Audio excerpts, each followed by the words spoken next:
Ideologies, Religions, and Congregations. The Struggle Against Spiritualism. Revelations of Jesus Christ from 1884 to 1950.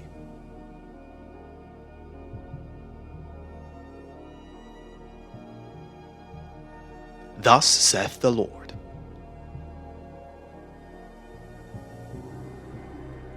The ministers of this time adorn themselves royally to officiate symbolically during the sacrifice of Jesus. But in spite of the fact that they claim my name and my representation, I find their minds confused, their hearts scorched by the storms of intrigue and passion. There is not a single one who, as a prophet, proclaims that I am among the men of this time. They shall experience great suffering, for there is no spiritual preparation among them. Where is the compliance of those who swore before Jesus to follow in his footsteps? Where are the successors of my apostles? Are there none who are like John, who was among the first, or Paul, who was among those that followed?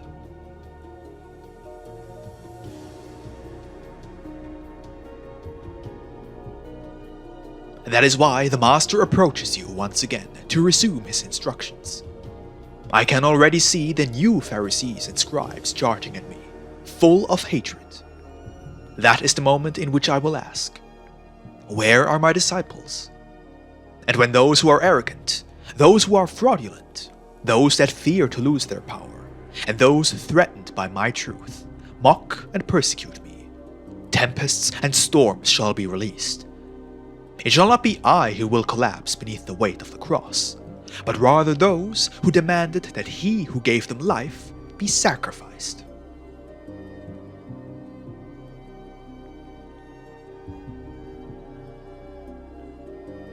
In response to the injustice of men, the waves of materialism shall become a churning sea, an ocean of suffering, desperation, and fear. Only one vessel will sail beyond that sea of passions, desires, and human hatred. That vessel is my law. Blessed are they who remain strong when that time comes. But woe unto those who slumber. Woe unto the weak. Woe unto the people who have built their faith on foundations of religious fanaticism, for they will be easy prey for the furious waves.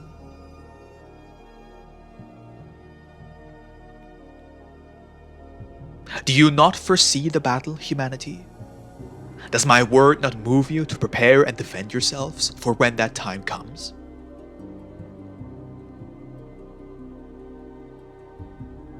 My light exists in all, but only those who pray and prepare themselves can see it. My light speaks through presentiments, inspiration, intuition, as well as dreams and warnings, and yet you are indifferent to all the divine signs. Soon you will see my word fulfilled and attest to the truth of it. My doctrine and name shall be the target of all manner of attacks and persecutions, and because of them, the enemies of the truth will persecute you. However, my doctrine shall also be the sword of light of those who will rise up to defend faith, and faith shall be the shield behind which the innocent find safety. My name will be upon all lips, blessed by some and cursed by others. All the abilities of man will be unleashed. His intelligence, his sentiments, his passions, his spiritual powers awaken and are ready to fight. How much confusion there will be. How many who thought they believed in me will have to convince themselves that it was not true faith.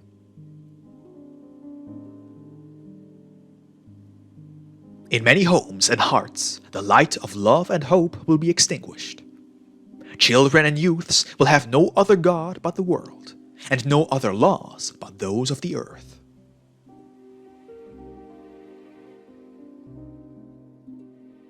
What will happen when men realize that their boundless love for the world and their worship of earthly things has led them to painful failure? They will attempt to rediscover the path they had lost, They will search for the principles and laws they have deviated from. During this search, doctrines will be created, laws will be established, and philosophies, ideologies, and theories will arise.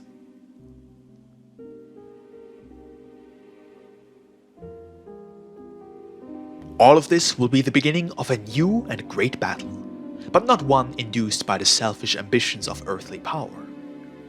There will be no more murderous weapons that take lives, destroy homes, and spill human blood. This battle will be different, for it will be the great denominations combating the new doctrines and religions.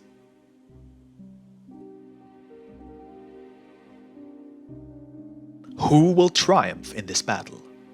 No religion will be the winner of this struggle, just as in the grueling wars you now suffer through. Not a single people will be triumphant. My justice will prevail in the war to achieve earthly dominion, and later my truth will prevail in that battle to establish some doctrine or religion.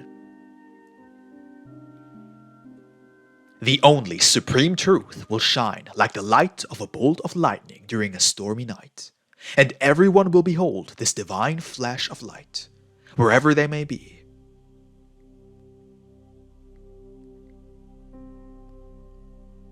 My message will come to all, and all will come to me. I have everything prepared for the times to come, and all shall do my will. For I am the Lord of all spirits, all worlds, all races, and all peoples. The rejection of spiritual revelations and healings. The spiritual valley will inch ever closer to men, giving them testimony of its existence and presence. Everywhere shall appear signs, evidence, revelations, and messages that insistently speak of the beginning of a new era.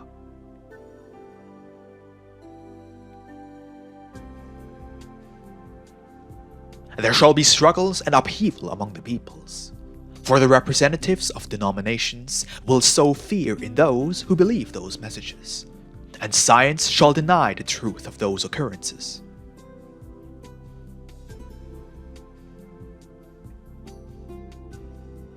Thereupon, the humble will take heart and rise up to testify to the truth of the evidence they have received. Those who have been deprived of all hope by science will recover their health through spiritual means, attesting to the miraculous healings that reveal an infinite power and an absolute wisdom.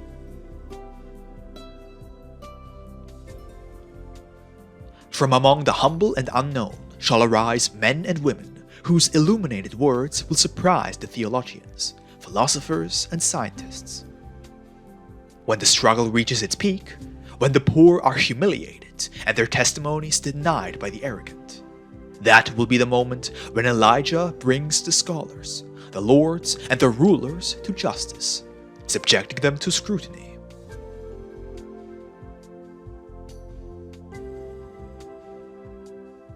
Woe unto the false and hypocrites during that hour, for the perfect justice will descend upon them. It shall be the hour of judgment, but from it many spiritual beings will ascend to the true life, many hearts will arise to faith, and many eyes will be opened to the light.